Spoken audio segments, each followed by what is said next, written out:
Pride and Prejudice. Mrs. Gardiner's caution to Elizabeth was punctually and keenly given on the first favourable opportunity of speaking to her alone. After honestly telling her what she thought, she thus went on.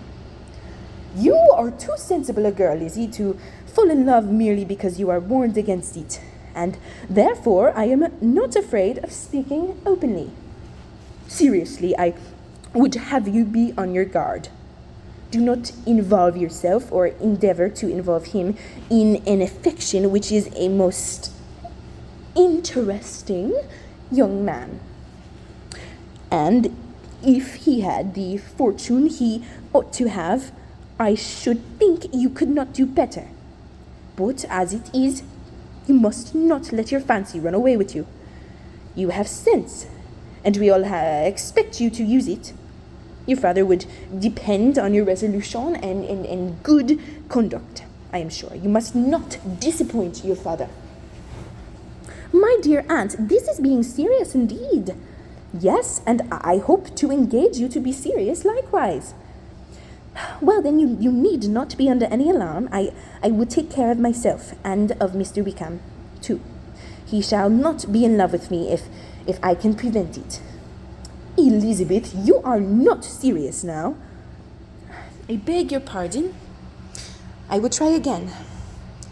At present, I am not in love with Mr. Wickham. No, I certainly am not. But he is, beyond all comparison, the most agreeable man I ever saw.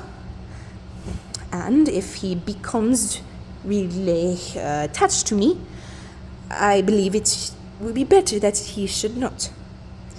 I see the impudence of it. Oh, that abominable Mr. Darcy. My father's opinion of me does me the greatest honor, and I should be miserable to forfeit it. My father, however, is partial to Mr. Wickham. In short, my dear aunt, I should be very sorry to be the means of making any of you unhappy.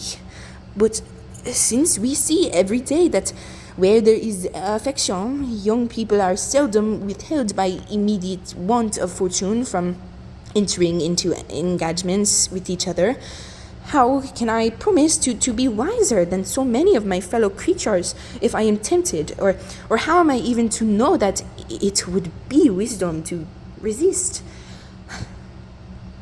All that I can promise you, therefore, is not to be in a hurry.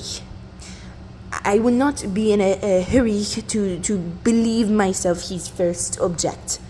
When I am in company with him, I would not be wishing.